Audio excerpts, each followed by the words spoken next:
ശബരിമല സ്വർണ്ണക്കൊള്ള കേസിൽ മുൻ Devaswom board president A Padmakumar അറസ്റ്റിലായി. കേസിന്റെ മുഖ്യ ആസൂത്രകൻ പത്മകുമാർ എന്ന കണ്ടെത്തൽ. പത്മകുമാറിന്റെ വീട്ടിൽ ഉണ്ണികൃഷ്ണൻ പോറ്റിയുമായി ഗൂഢാലോചനകൾ നടന്നു. പോറ്റിയുമായി ചേർന്ന് സാമ്പത്തിക നേട്ടമുണ്ടാക്കിയെന്നും അന്വേഷണ സംഘത്തിന്റെ കണ്ടെത്തൽ. ആർ അനന്തകൃഷ്ണൻ ചേരുന്നുണ്ട്. അനന്തൻ, പ്രധാനപ്പെട്ട കണ്ടെത്തലുകളാണ് ഇപ്പോൾ SIT സംഘം നടത്തിയിരിക്കുന്നത്. അറസ്റ്റ് രേഖപ്പെടുത്തുമ്പോൾ എന്തൊക്കെ വകുപ്പുകൾ, അത് ഈ സ്വർണ്ണപ്പാളി കേസുമായി ബന്ധപ്പെട്ട് മാത്രമാണോ, എന്തൊക്കെ വകുപ്പുകൾ ചുമത്തിയിട്ടുണ്ട്? ഇനി അടുത്ത ഘട്ടം നടപടികൾ എന്താണ്?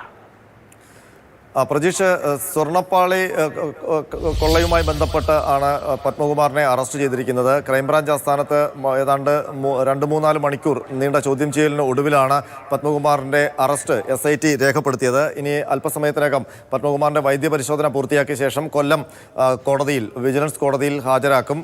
കസ്റ്റഡി അപേക്ഷ നൽകുമോ എന്നുള്ള കാര്യത്തിൽ വ്യക്തതയില്ല. അതല്ലെങ്കിൽ കൊട്ടാരക്കര സബ് ജയിലിലേക്ക് ജുഡീഷ്യൽ കസ്റ്റഡിയിൽ വിടാനാണ് സാധ്യത. അത് കഴിഞ്ഞ് പിന്നീട് കസ്റ്റഡിയിൽ വാങ്ങി ചോദ്യം ചെയ്യാനായിരിക്കും SIT ശ്രമിക്കുക. ഏതായാലും നിലവിൽ കട്ടളപ്പാളിയുമായി ബന്ധപ്പെട്ട രജിസ്റ്റർ ചെയ്ത FIR-ൽ 8ാം സ്ഥാനത്താണ് പത്മകുമാർ ഉള്ളത്. അതിൽ പത്മകുമാർ മാത്രമല്ല, 2019 ദേവസ്വം ബോർഡെന്നാണ് രേഖപ്പെടുത്തിയിരിക്കുന്നത്.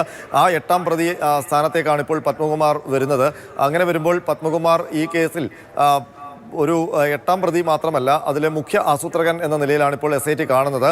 കാരണം ഇതുവരെ ലഭിച്ച അറസ്റ്റിലായവരുടെ മൊഴികൾ, അതും ഒപ്പം തന്നെ അന്വേഷണത്തിൽ കണ്ടെത്തിയ തെളിവുകൾ, ഇതെല്ലാം വിരൽ ചൂണ്ടുന്നത് ഉണ്ണികൃഷ്ണൻ പോറ്റിയെ കൊണ്ട് ഈ സ്വർണ്ണക്കൊള്ളയുമായി ബന്ധപ്പെട്ട് നടത്തിയ മുഖ്യ ആസൂത്രണത്തിൽ പ്രധാന പങ്ക് വഹിച്ചിരിക്കുന്നത് എ പത്മകുമാർ എന്നുള്ളതാണ്. എ പത്മകുമാറിൻ്റെ നിർദ്ദേശാനുസരണമാണ് ദേവസ്വം ബോർഡ് ഉദ്യോഗസ്ഥർ സ്വർണം ചെമ്പാക്കി ഉത്തരവിറക്കുകയും മഹസറിൽ കൃത്യമായ രേഖകളിൽ അല്ലെങ്കിൽ രേഖപ്പെടുത്തലുകളില്ലാതെ കൃത്രിമം കാട്ടുകയും ഒക്കെ ചെയ്ത് ഉണ്ണികൃഷ്ണൻ പോറ്റിക്ക് സ്വർണ്ണക്കൊള്ളയ്ക്ക് ഒത്താശ ചെയ്തതെന്നാണ് കണ്ടെത്തൽ. അതിനൊപ്പം തന്നെ ഏറ്റവും ഗൗരവമായ കണ്ടെത്തൽ, ഉണ്ണികൃഷ്ണൻ പോറ്റിയുമായി ബന്ധപ്പെട്ട് വലിയ സാമ്പത്തിക ലാഭം എ പത്മകുമാർ നേടിയെടുത്തു എന്നുള്ളതാണ്. അത് ഈ സ്വർണ്ണക്കൊള്ളയുമായി ബന്ധപ്പെട്ട നടപടിക്രമങ്ങൾ 2019 നടന്നതിന് ശേഷമാണ് ഈ സാമ്പത്തിക ലാഭങ്ങൾ വന്നിരിക്കുന്നത്. അതിൽ ഭൂമി ഇടപാട് അടക്കം SIT കണ്ടെത്തിയിട്ടുണ്ട്. അതിൻ്റെ അടക്കം രേഖകളും മൊഴികളും ഒക്കെ SIT-യുടെ പക്കലുണ്ട്. അതുകൂടാതെ ഉണ്ണികൃഷ്ണൻ പോറ്റിയുമായി ഗൂഢാലോചന നടത്തി എന്നുള്ളതും ഒരു കണ്ടെത്തലാണ്.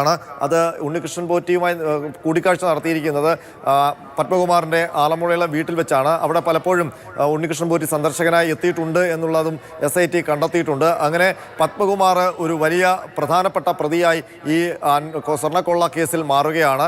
അതിൽ കിങ് പിൻ എന്ന് വിശേഷിപ്പിക്കാവുന്ന സ്ഥാനത്തേക്കാണ് ഈ ഘട്ടത്തിൽ പത്മകുമാർ എത്തി നിൽക്കുന്നത്. കാരണം ഇതുവരെയുള്ള പ്രതി പട്ടികയിലുള്ളവരിൽ ഏറ്റവും പ്രധാനപ്പെട്ട പ്രതിസ്ഥാനത്താണ് SIT പത്മകുമാറിനെ കാണുന്നത്. ഇതിന് മുകളിൽ ഇനി ആരെങ്കിലും ഉണ്ടെങ്കിൽ അത് സംബന്ധിച്ച് നിലവിൽ മൊഴികളൊന്നുമില്ല. എല്ലാവരുടെയും മൊഴികൾ പത്മകുമാറിലേക്കായിരുന്നു കേന്ദ്രീകരിച്ചിരുന്നത്. പക്ഷേ ഇനി ആരെങ്കിലും ഉണ്ടെങ്കിൽ, അങ്ങനെ സംശയിക്കുന്നുണ്ട് SIT. മാത്രമല്ല, വലിയ ഒരു സ്വർണ്ണ ബിസിനസ് ഇതിൻ്റെ പിന്നിൽ നടന്നിട്ടുണ്ട് എന്നും SIT വിശ്വസിക്കുന്നുണ്ട്. കാരണം വലിയ സാമ്പത്തിക ലാഭം ഇവരിലേക്ക് വന്നിട്ടുണ്ട്. അപ്പോൾ അത് സംബന്ധിച്ച് ഇനി ഉത്തരം പറയേണ്ടത് പത്മകുമാറാണ്. അപ്പോൾ ഈ സ്വർണ്ണക്കൊള്ളയുടെ വലിയ വ്യാപ്തി ഇനിയാണ് തുറക്കാൻ പോകുന്നത്. ആ ഘട്ടത്തിലേക്ക് കടക്കാനുള്ള താക്കോൽ പഴുതുകൂടിയാണ് പത്മകുമാർ എന്നാണ് SIT കരുതുന്നത്. അപ്പോൾ ഈ പ്രാഥമിക ഒരു ഘട്ടം, ഒരു പ്രധാനപ്പെട്ട ഘട്ടം പിന്നിടുകയാണ് SIT. പക്ഷേ ആ ഘട്ടം പിന്നിടുമ്പോൾ അത് വലിയ പരിക്കേൽപ്പിക്കുന്നത് CPM-നെ തന്നെയാണ്. പ്രത്യേകിച്ച് തദ്ദേശ സ്വയംഭരണ തെരഞ്ഞെടുപ്പ് നടക്കുന്ന വേളയിൽ, അതിൻ്റെ പ്രചരണങ്ങൾ കൊടുമ്പിരി കൊള്ളാൻ പോകുന്ന വേളയിൽ ഇങ്ങനെ ഒരു അറസ്റ്റ് CPM-നെ സംബന്ധിച്ച് താങ്ങാവുന്നതല്ല. കാരണം പത്മകുമാർ മുൻ കോന്നി MLA ആണ്, CPM-ന്റെ പ്രധാനപ്പെട്ട നേതാവാണ്, പത്തനംതിട്ട ജില്ലയിലെ മുതിർന്ന നേതാവാണ്. CPM ആണ് 2019 പത്മകുമാറിനെ ദേവസ്വം ബോർഡ് പ്രസിഡന്റാക്കി അവരോധിക്കുന്നത്. അപ്പോൾ അതുമായി ഇപ്പോൾ CPM-നെ സംബന്ധിച്ച് വരുന്ന പ്രതികരണങ്ങൾ നോക്കിയാൽ എങ്ങനെയാണ്? നേരത്തെ ആരായാലും അകത്ത് പോകും എന്ന് പറഞ്ഞ CPM-ന്റെ സംസ്ഥാന സെക്രട്ടറിയുടെ പ്രതികരണം വരുന്നത് കുറ്റാരോപിതൻ മാത്രമാണല്ലോ എന്നാണ്. മറ്റൊരു പ്രതികരണം നേരത്തെ ജില്ലാ സെക്രട്ടറി രാജു എബ്രഹാം നേരത്തെ പറഞ്ഞത് ആരായാലും തൂക്കിയെടുത്ത് അകത്തിടുമെന്നാണ്. ഇപ്പോൾ കാര്യത്തോട് അടുക്കുമ്പോൾ അദ്ദേഹം പറയുന്നത് എന്താണ്? ഇപ്പോൾ അദ്ദേഹം തെറ്റുകാരനല്ല എന്ന് പറഞ്ഞിട്ടുണ്ടല്ലോ എന്ന മറുപടി വരുന്നു. അപ്പോൾ വല്ലാതൊരു പാടുപെടുന്നുണ്ടോ CPM ഇടത് ഭാഗങ്ങളിൽ നിന്നുള്ള പ്രതികരണങ്ങൾ കാണുമ്പോൾ? ദേവസ്വം മന്ത്രി അദ്ദേഹം ഈ പെരുമാറ്റച്ചട്ടം ചൂണ്ടിക്കാട്ടി ഇപ്പോൾ ഞാനൊന്നും പറഞ്ഞില്ല എന്നും പറയുന്നുണ്ട്. ആ പ്രതികരണങ്ങളിൽ എന്ത് മനസ്സിലാക്കുന്നു? പ്രജീഷ്, CPM ഈ അറസ്റ്റിൽ അസ്വസ്ഥമാണ്, പ്രത്യേകിച്ച് തെരഞ്ഞെടുപ്പിൻ്റെ ഈ വേളയിൽ. അതിനപ്പുറം അവരുടെ ഏറ്റവും പ്രധാനപ്പെട്ട ഒരു നേതാവും പത്തനംതിട്ട ജില്ലയിലെ CPM-ന്റെ മുഖവുമാണ് എ പത്മകുമാർ. അങ്ങനെ ഒരു നേതാവിനെ ഒരു സ്വർണ്ണക്കൊള്ള കേസുമായി ബന്ധപ്പെട്ട്, അത് വെറും സ്വർണ്ണക്കൊള്ള കേസല്ല, കേരളത്തിൻ്റെ തന്നെ ഈ പ്രധാനപ്പെട്ട ഒരു മേഖലയാണ് ശബരിമല, അല്ലെങ്കിൽ ശബരിമല ക്ഷേത്രം എന്ന് പറയുന്നത് അത്രത്തോളം മലയാളികൾക്ക് വൈകാരികമായ ഒരു ആരാധനാ കേന്ദ്രമാണ്. ആ ആരാധനാ കേന്ദ്രത്തിൽ നടന്ന സ്വർണ്ണക്കൊള്ളയിൽ CPM-ന്റെ ഒരു പ്രധാനപ്പെട്ട നേതാവ് പ്രതി പ്രതിയാകുന്നതും അറസ്റ്റിലാകുന്നതും CPM-ന് ഉൾക്കൊള്ളാൻ കഴിയില്ല. അത്തരമൊരു അന്താളിപ്പാണ് ആദ്യഘട്ടത്തിൽ CPM നേതാക്കളുടെ ഭാഗത്ത് നിന്ന് ഉണ്ടായിരിക്കുന്ന പ്രതികരണങ്ങളിൽ നിഴലിക്കുന്നത്. പ്രത്യേകിച്ച് CPM സംസ്ഥാന സെക്രട്ടറി തന്നെ അസ്വസ്ഥത പ്രകടമാക്കി കഴിഞ്ഞു. അദ്ദേഹം ഇപ്പോൾ പറയുന്നത് പത്മകുമാറിനെ പൂർണ്ണമായും ന്യായീകരിക്കുന്നില്ല, എങ്കിൽ തള്ളിക്കളയുന്നുമില്ല.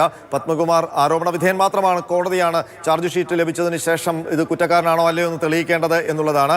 പത്തനംതിട്ട ജില്ലാ സെക്രട്ടറിയുടെ പ്രതികരണവും ആ രീതിയിലാണ്. ഒരുപക്ഷെ പത്തനംതിട്ട ജില്ലാ സെക്രട്ടറിക്ക് രാജു അബ്രഹാമിന് ഉൾക്കൊള്ളാൻ പറ്റാത്ത ഒരു വാർത്തയാകും ഇപ്പോൾ പുറത്തു വന്നിരിക്കുന്നത്. കാരണം SFI കാലം തൊട്ട് അദ്ദേഹത്തിൻ്റെ ഒപ്പം തോൾ ചേർന്ന് നിന്ന ഒരു നേതാവാണ് പത്മകുമാർ. അങ്ങനെ ഒരു നേതാവ് ഒരു സ്വർണ്ണക്കൊള്ള കേസിൽ അറസ്റ്റിലാകുമ്പോൾ അത് വൈകാരികമായി കൂടി അദ്ദേഹത്തെ ബാധിക്കുന്നുണ്ടാകും. അപ്പോൾ ആ രീതിയിൽ പത്തനംതിട്ടയിലെ പാർട്ടിയെ സംബന്ധിച്ചിടത്തോളം, ഒപ്പം സർക്കാരിനെ സംബന്ധിച്ചിടത്തോളം ഒക്കെ വലിയൊരു പരീക്ഷണ ഘട്ടം കൂടിയാണ് ഇപ്പോൾ SIT തീർത്തിരിക്കുന്നത്. തുടരുക, പഴയ പ്രതികരണങ്ങൾ കൂടി കേട്ടുപോകാം. പത്മകുമാർ മുൻപ് വിവാദ ഘട്ടങ്ങൾ കൊടുമ്പിരി കൊള്ളുന്ന സമയത്ത് കൈയൊഴിഞ്ഞ് നടത്തിയ ചില പ്രതികരണങ്ങൾ, ശബരിമല സ്വർണ്ണക്കൊള്ളയിൽ പങ്കില്ലായിരുന്നു പത്മകുമാറിന്റെ വാദങ്ങളെന്ന്, എന്നാൽ എല്ലാം കളവെന്ന് കണ്ടെത്തുകയാണ് SIT. വിവാദത്തിൽ പത്മകുമാറിന്റെ ആദ്യ പ്രതികരണം ഒന്ന് കേൾക്കാം. ബാക്കിയുള്ള ആരെയൊക്കെയാണോ ചോദ്യം ചെയ്യേണ്ടത് അവരെയൊക്കെ ചോദ്യം ചെയ്യട്ടെ. ചോദ്യം ചെയ്തിട്ട് സത്യസന്ധമായിട്ടുള്ള കാര്യം വെളിയിൽ വരണം. എന്തായാലും ഒരു കാര്യം ഞാൻ വീണ്ടും ഉറപ്പിച്ച് പറയാൻ ആഗ്രഹിക്കുകയാണ്. ശബരിമലയുമായി ബന്ധപ്പെട്ട് ഒരു കഴഞ്ചു പോലും എന്തെങ്കിലും ഒരു മോശത്തരം ചെയ്യാൻ ഞാൻ ഉദ്ദേശിച്ചിട്ടില്ല, ചെയ്തിട്ടില്ല. അതുകൊണ്ട് തന്നെ സത്യസന്ധമായി അന്വേഷണം നടത്തി കുറ്റവാളികളായിട്ടുള്ളവരെ ശിക്ഷിക്കപ്പെടണം എന്ന കാര്യത്തിൽ എനിക്ക് തർക്കമില്ല. ഒരു പ്രസിഡന്റ് വിചാരിച്ചാലൊന്നും ശബരിമലയിൽ നിന്ന് സ്വർണ്ണമൊന്നും അടിച്ചു മാറ്റാൻ ഒക്കത്തില്ല എന്നുള്ളത് എല്ലാവർക്കും നാട്ടുകാർക്കും അറിയാവുന്ന കാര്യമാണ്. അപ്പോൾ ഇപ്പോൾ എന്തായാലും ഇങ്ങനെയുള്ളൊരു സംഭവം വന്നത് അവിടെ നിന്ന് കലങ്ങി തെളിയാനുണ്ടെന്നാണ് എൻ്റെ അഭിപ്രായം. അതിൻ്റെ ഒരു കലക്കമാണ് ഇപ്പോൾ ഉള്ളത്. ആ കലക്കം മാറട്ടെ, ഈ കലക്കം തെളിയും. കലങ്ങാതെ തെളിയാൻ ഒക്കൂലല്ലോ. ഞാനിപ്പോൾ 1.5 കിലോയുടെ കണക്ക് ദേവസ്വം ബോർഡ് പ്രസിഡന്റ് ആയിരുന്ന ഒരാൾക്ക് എങ്ങനെ പറയാൻ പറ്റും? ഇതൊക്കെ തിരുവാഭരണം കമ്മീഷനല്ലേ അതൊക്കെ നോക്കേണ്ടത്. ദേവസ്വം ബോർഡ് പ്രസിഡന്റ് കിലോ കണക്കിന് തൂക്കി നടക്കുകയല്ലോ. ആ ചോദ്യങ്ങൾക്കെല്ലാം കിലോയോ അല്ലെ ഗ്രാമോ ഒന്നും ഉത്തരവാദിത്തം പറയാൻ ഞാനില്ല, എനിക്കറിഞ്ഞുകൂടാ. അനന്തരം ഈ കലങ്ങി തെളിയുമ്പോൾ ഈ പറഞ്ഞ വാക്കുകൾ ഉദ്ധരിച്ച പത്മകുമാർ ഇന്ന് പ്രതിയാണ്, വെറും പ്രതിയല്ല. ഈ സ്വർണ്ണക്കൊള്ളയുടെ ആസൂത്രകനെന്ന് ആരോപണമല്ല, ഇത് അന്വേഷിച്ച SIT ആണ് പറയുന്നത്. അതായത് കോടതി നിയോഗിച്ച അന്വേഷണ ഏജൻസി പറയുകയാണ്. അപ്പോൾ ഈ പറയുന്ന രീതിയിലേക്ക് ചെറുതല്ലാത്ത പങ്കാണ് പത്മകുമാറിനെ സംബന്ധിച്ചുള്ളത്. ഇപ്പോൾ അദ്ദേഹം ഈ പട്ടിക നോക്കുമ്പോൾ താഴെ തട്ടിലാണ് പ്രതിപട്ടികയിൽ നോക്കുമ്പോൾ വരുന്നത്. ഇതിനപ്പുറത്തേക്ക് ഒരു മുഖ്യപ്രതിയായി വരാനുള്ള സാധ്യത പോലും നമുക്ക് തള്ളിക്കളയാനാകില്ല, അല്ലേ? പ്രജീഷ്, ഇപ്പോൾ പത്മകുമാർ പ്രതികരിച്ചതുപോലെ തന്നെ മുഴുവൻ കലക്കി തെളിച്ചു കഴിഞ്ഞപ്പോഴേക്കും അതിൽ പത്മകുമാർ തന്നെ പ്രധാനപ്പെട്ട പ്രതിയായി മാറുന്ന കാഴ്ചയാണ്. മാത്രമല്ല അദ്ദേഹം അന്ന് രക്ഷപ്പെടാൻ വേണ്ടി ആയിരിക്കണം ഈ ഒരു ദേവസ്വം ബോർഡ് പ്രസിഡന്റ് വിചാരിച്ചാൽ ശബരിമലയിലെ സ്വർണം മോഷ്ടിച്ചുകൊണ്ട് പോകാൻ കഴിയുമോ എന്ന് ചോദിച്ചത്. പക്ഷേ SITയുടെ കണ്ടെത്തലിൽ സംഭവിച്ചിരിക്കുന്നത് ആ ദേവസ്വം ബോർഡ് പ്രസിഡന്റ് വിചാരിച്ചപ്പോൾ ദേവസ്വം ബോർഡിനെ ആകെ തന്നെ ഉദ്യോഗസ്ഥരെ അടക്കം ആയുധമാക്കിക്കൊണ്ട് അങ്ങനെ ഒരു സ്വർണ്ണക്കൊള്ളയ്ക്ക് കഴിയും എന്ന് അദ്ദേഹം തെളിയിച്ചു എന്നുള്ളതാണ്. ഏതായാലും അത് തെളിയിക്കേണ്ടത് കോടതിയിലാണ്. പക്ഷേ നിലവിൽ അന്വേഷണം നടക്കുന്നത് കോടതിയുടെ മേൽനോട്ടത്തിലാണ്. അതുകൊണ്ട് തന്നെ തൽക്കാലം അന്വേഷണത്തിൽ നിന്ന് രക്ഷപ്പെടാനോ ആരോപണങ്ങളിൽ നിന്ന് രക്ഷപ്പെടാനോ നടത്തിയ ഒരു കാര്യം കൂടി അനന്തൻ, ഇത് മറ്റൊരു ഏജൻസിയോ അന്വേഷണ ഏജൻസിയോ വല്ലോ കേന്ദ്ര ഏജൻസിയോ ED പോലെയോ സാമ്പത്തിക കുറ്റകൃത്യങ്ങൾ നടത്തുന്ന മറ്റ് ഏജൻസികളോ ഒക്കെ നടത്തിയിരുന്ന ഒരു അന്വേഷണമാണെങ്കിൽ CPM-നെ സംബന്ധിച്ചോളം പ്രതിരോധിക്കാം. എന്താണ് രാഷ്ട്രീയ പകപോക്കൽ എന്ന രീതിയിൽ പ്രതിരോധിക്കാം. ഇതെന്താണ് ഈ സർക്കാരിൻ്റെ കാലത്തെ പ്രധാനപ്പെട്ട ഉദ്യോഗസ്ഥരാണ്. അവിടെ വ്യത്യാസമുള്ളത് കോടതി നൽകിയൊരു പട്ടികയാണ്. എന്നിട്ടും ഇത് ഈ സർക്കാർ ഭരിക്കുന്ന ഒരു സമയത്താണ്. അപ്പോൾ ഈ പറയുന്ന വാദങ്ങൾ, ന്യായങ്ങൾ അത് യുക്തിഭദ്രമാണോ?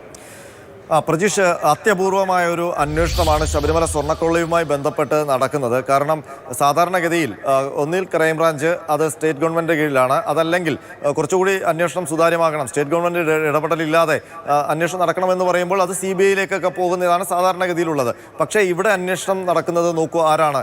നേരിട്ട് ഹൈക്കോടതി ദേവസ്വം ബെഞ്ച് തന്നെയാണ് അന്വേഷണം നടത്തുന്നത്. ഈ സ്പെഷ്യൽ ഇൻവെസ്റ്റിഗേഷൻ ടീമിനെ പ്രഖ്യാപിക്കുമ്പോൾ കോടതി സ്വന്തമായി തിരഞ്ഞെടുത്ത ഉദ്യോഗസ്ഥരെയാണ് അതിന് നിയോഗിച്ചത്. അതിൽ സംസ്ഥാന സർക്കാർ ആകെയുള്ള ചുമതല എന്ന് പറയുന്നത് കോടതി തെരഞ്ഞെടുത്തു കൊടുത്ത ഉദ്യോഗസ്ഥരുടെ പേരുവിവരങ്ങൾ ഉൾപ്പെടുത്തി ആഭ്യന്തര വകുപ്പിനെ കൊണ്ടൊരു ഉത്തരവ് ഇറക്കിക്കുക എന്നത് മാത്രമായിരുന്നു. മാത്രമല്ല, ഇപ്പോൾ ഈ അന്വേഷണവുമായി ബന്ധപ്പെട്ട് നടത്തിയ ഒരു കടലാസ് പോലും ദേവസ്വം ബോർഡ് ക്രൈംബ്രാഞ്ച് ആസ്ഥാനത്തേക്കോ ആഭ്യന്തര വകുപ്പിലേക്കോ എത്തിയിട്ടില്ല. ഡേ ടു ഡേ ആയിട്ടുള്ള എല്ലാ ഇൻഫർമേഷനും അവർ കൈമാറുന്നത് ദേവസ്വം ബെഞ്ചുമായിട്ടാണ്. 2 ആഴ്ച കൂടുമ്പോൾ അന്വേഷണ പുരോഗതി റിപ്പോർട്ട് സമർപ്പിക്കുന്നു. അങ്ങനെ വരുമ്പോൾ രാഷ്ട്രീയമായ ഇടപെടലിനോ ഒരു പഴുതുമില്ലാത്ത അന്വേഷണമാണ്. അങ്ങനെ വരുമ്പോൾ രാഷ്ട്രീയമായ ഒരു ആരോപണം ഉന്നയിക്കാൻ CPM-നും ഈ ഘട്ടത്തിൽ പറ്റില്ല. കാരണം CBI ആയിരുന്നെങ്കിൽ പറയാമായിരുന്നു ഇത് കേന്ദ്ര സർക്കാർ BJP പകപോക്കാൻ വേണ്ടി ഞങ്ങളുടെ ഒരു നേതാവിനെ പിടിച്ചകത്തിട്ടതാണ് എന്ന്.